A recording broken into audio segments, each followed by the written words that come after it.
So much to get to today. Garth Brooks held a press conference about some drama from last year. There are a lot of folks talking about this right now. Sam Hunt has opened up about that controversial arrest. So much more to get to. Stick with us today at CountryCast.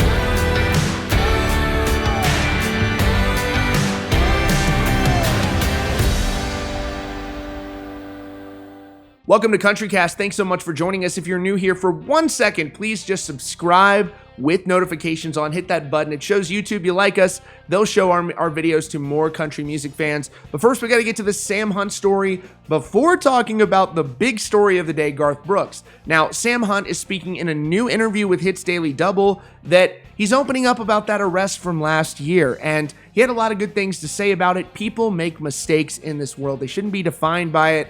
I'm not necessarily the biggest fan of Sam Hunt's music. I do like some of his songs. I know a lot of you may not like him, but we shouldn't be condoning cancel culture. People who make mistakes should be forgiven. This is what Sam Hunt had to say in a new interview with Hits Daily Double about this incident from last year. So they're in this discussion, and it says, "You've always had that old school thing, harkening back to what Nashville was back in the 70s and 80s. He said those writers would work for weeks to get a song right. Then they send their tapes to their publisher. Every couple weeks, they change and evolve over time. Some of our biggest artists became big because of those songs, which where they came from, and when they went through and are really getting it in on the song. For Merle Haggard to be that prolific, you had to live it, and it took a toll. You can't fake it when you want to make it, because people can hear the difference. Some of that is that you don't want to put out there, and it's still a part of it." The writer then says, "Is this where I ask about the DUI?" And he says, "It happened. People in my camp were talking about suppressing it,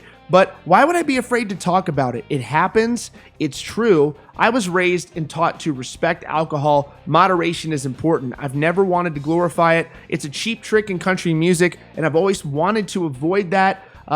If I don't like using drinking as a party song, for me, that wouldn't be honest. I've never been the guy who shotguns a beer. I know people who partake in it that way, and I wouldn't want to shake my finger or look down upon them. It's not that I don't drink at all, but I put myself in a position by being out, seeing friends at a show, leaving my phone in an Uber. We'd Uber all night, then went back down to a friend's house, had some pizza, fell asleep on the couch, woke up groggy. I should have been more conscious, but I wasn't. So I take responsibility." Now, here's the thing. Oftentimes where you have musicians, they don't really talk about this sort of stuff.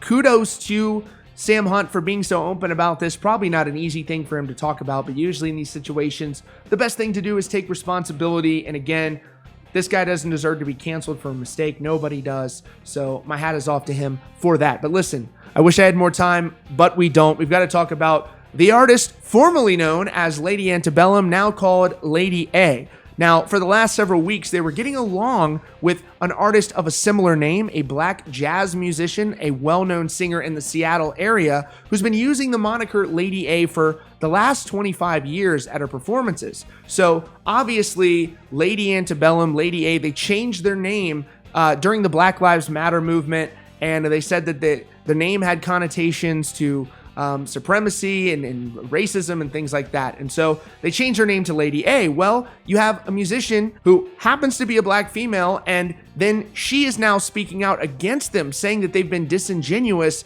in their attempts to work out some sort of an agreement with her to change their name. So this is what she's telling the press in a new interview with NBC. She says she's looking for a whopping $5 million in exchange for giving up her name, Lady A.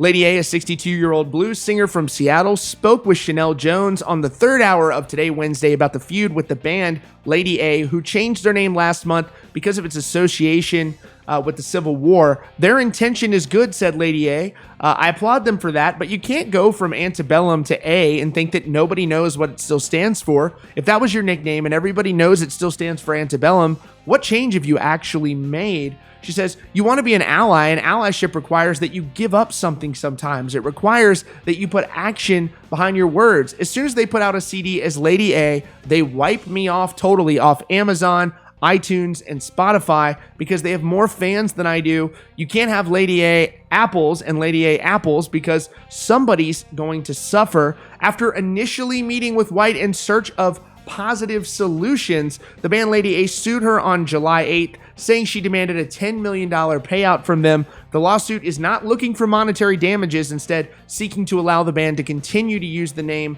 Lady A, the band's rep said on Today. The suit says the band has trademarked the name Lady A in 2011 with no opposition, and that their fans have used that shortened name since around 26. They say I tried to extort $10 million from them. That was our counteroffer because they kept saying, we'll do our best efforts. The singer says she wanted them to pay $5 million to rebrand herself, and then give $5 million to BLM. So let's analyze this here. It seems usually there are people picking sides and the truth lies somewhere in the middle. It does seem disingenuous that Lady Antebellum changes their name to Lady A, and again, you can have two people using the same name, but what the former Lady A, the person who's been using it longer, is saying is actually correct. When you have a Spotify profile, you can't have two different people. You get wiped off of that username. You lose the top rank on search by an artist who is massive like Lady A, the Lady Antebellum former. And so it's a real challenge for them to come to an agreement on this, because also asking for $5 million seems like a lot too. That seems like a big demand. So hopefully they can work this out. What started as probably a well-intended gesture by Lady A, Lady Antebellum changing their name, has turned into an absolute PR nightmare for them. And at this point, they'd probably be better off changing their name to the Washington football team. Am I right, Dan Snyder? All right, guys, we got to move on. We've got to get to this crazy story involving Garth Brooks. So we were talking about this at length yesterday. Basically, Garth Brooks had a full-length album recorded, and with this album, he basically had it finished and didn't want to put it out during the pandemic. He said he didn't want to be seeking money from people. So my estimation yesterday was that he was going to basically announce this album and release it maybe later this year. Well, that wasn't what he had planned for this press conference, believe it or not. A lot of it had to do with some drama from last year that happened where Garth Brooks was called out by a number of people. We've talked about this. Daytona's talked about this on the channel. And essentially, there was this growing movement last year of people who were saying that Garth Brooks was weird and was out of touch with reality. And there was a lot of stand-up comedians who were doing bits about it. And it seems like Garth Brooks was tracking a lot of that, and it might have been hurtful to him because he was actually also called out by his own peers, some very big peers at that. How could we forget the incident where Eric Church took a dig at Garth Brooks on stage, and he was also called out on Twitter?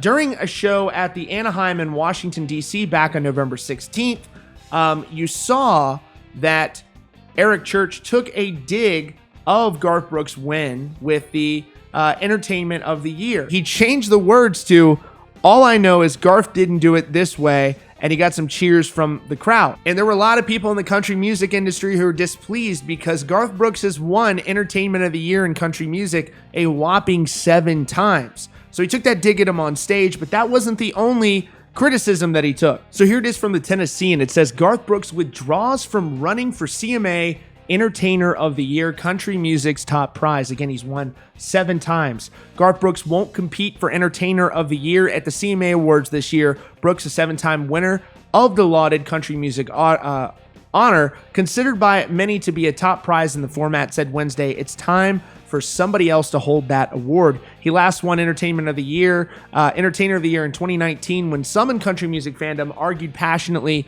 for Carrie Underwood or Eric Church to be first-time winners. And then Garth Brooks points out there was a tweet, he says, that really made him reconsider. He read this tweet and he says it really stuck with him. He said, there's one tweet in there that really stuck in my head. It said, hey man, this guy, why doesn't he just step down and leave the entertainer for the next generation? And he said, with all the love in the world, we are officially pulling ourselves out of Entertainer of the Year. So he's won 92, 97, 98, 2016, 2017, and then 2019. Good grief. So he said, if I had my dream, that's how we'd handle this situation right here.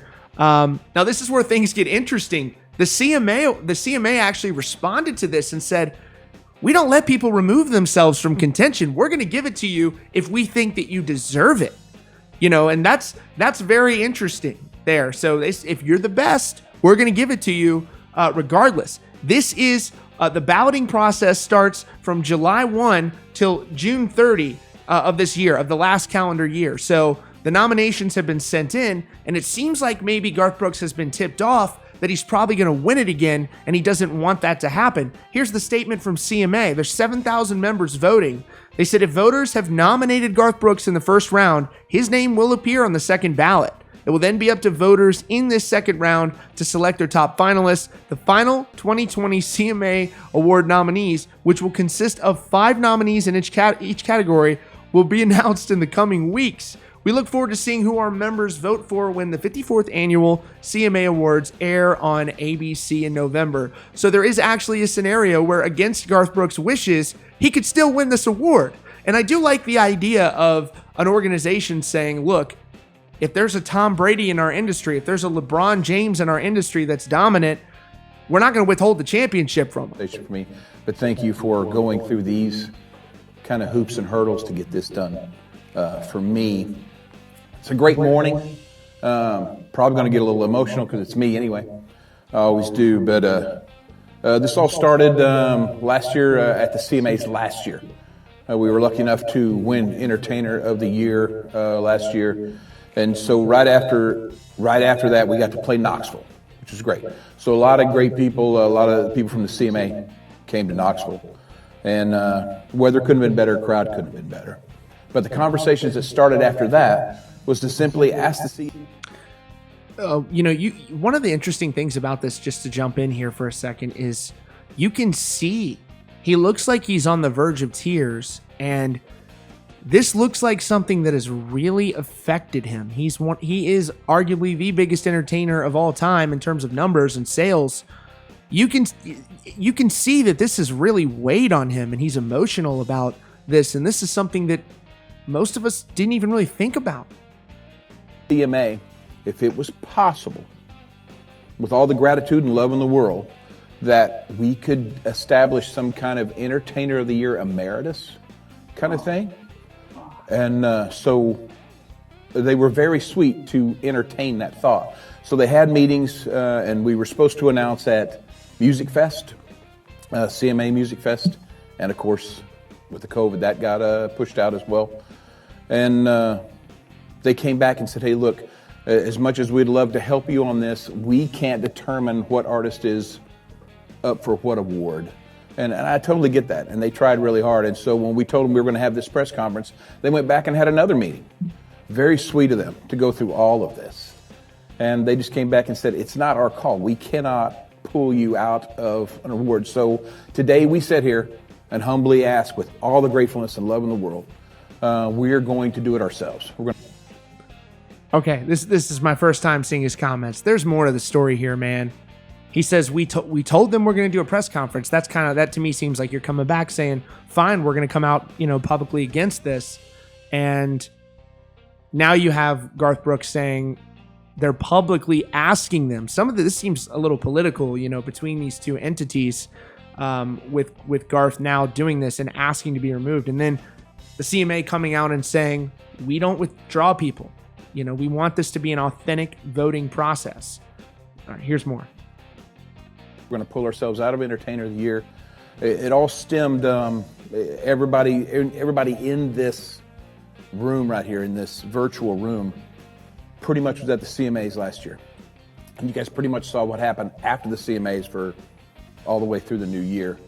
And that's where he's referring to everything from the blowback, people making fun of him, and people like Eric Church who were publicly calling him out. It got a little, I don't know, it just got a little, it wasn't fun. Let's put it that way, okay? And at my age, what I do is fun stuff. But there was one tweet in there that really stuck in my head. It said, hey man, this guy, why doesn't he step down and just have the Entertainer for the next generation? 100% agreed. 100% agreed. So with all the love in the world, all the gratefulness, because the last thing I want to do is seem ungrateful to the CMAs and everybody that has voted for us, we are officially pulling ourselves out of Entertainer of the Year. And my number is 7. You guys know. Wow. that inside and out, and we feel very lucky with 7. And it's time for somebody else. That is wild. And again, Garth Brooks is grateful, but he's more transparent than probably any other musician out there right now, despite being such a massive fixture in the music industry. And he's showing that vulnerable side to him. It does seem like the negativity that was put upon him really did have a negative impact on him. And so it seems like if he wins this, he's not going to accept this award. And look, I'm torn on this because I don't believe that there should be a situation where, like, I don't want to be that number 2 guy who comes in and says, well, we were going to give it to Garth, but he didn't want it. You know, if you're going to win it, don't you want to win it fair and square?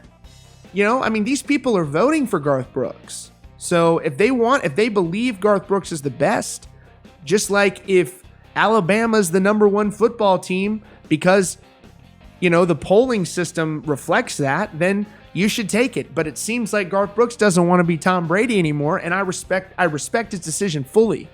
But it is fascinating. I'm not here to question what his decision is, but it is fascinating that it seems like there's more to the story with him coming out, feeling like he needs to publicly say this, and then the CMAs really also having a lot of integrity here, saying we're not going to alter our voting process. We want this to be fair and square. I haven't seen anything like this in a long time, where you have the establishment country music industry at odds with their biggest star. And I imagine there's a lot more that happened behind the scenes that we'll never know. But I do commend Garth Brooks. I'm not sure I entirely agree with him, but I do commend him and respect the hell out of him for being so honest and speaking from the heart. I hope that he knows that there are so many people out there that love and respect him, and there are so many fans, the overwhelming majority of people that love Garth Brooks, and they're not focused on these awards. They're focused on his character. They're focused on his music, the memories they've given them, the live show he puts on. And, you know, it sucks to see any musician feeling shitty about themselves.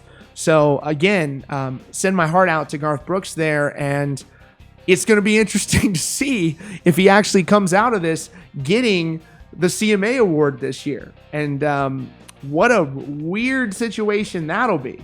But hopefully these guys like Eric Church aren't going to continue bashing Garth Brooks. And to begin with, the fact that Garth Brooks was being bashed for an award that he himself didn't choose himself, you know? And also, is an award indicative? Does that define you? For instance, look at Luke Combs. Look at what he's been able to do. Look at what he's been able to do on the charts. The dude is a monster. Right up there with guys like Post Malone and other genres. He is a megastar. Does he need an award to validate him? When you look at the stats, when you look at what the fans want, the numbers he puts up, I don't want Garth Brooks to hold himself back. If you're the reigning champ, these other guys should catch up, and you've got guys like Luke Combs who are going to do it on their own. So I don't need the CMA to tell me who I like. I'm sure you guys don't either. And again, I don't want Garth Brooks to feel crappy either. So we're going to see where this ends up. But I thought this was a really fascinating story to share today. Let me know what you guys think in the comments about this. Obviously, this is going to create a lot of discussion. And thanks again for joining us as always. Again, please subscribe with notifications on so you don't miss the latest news. And we'll see you all very soon.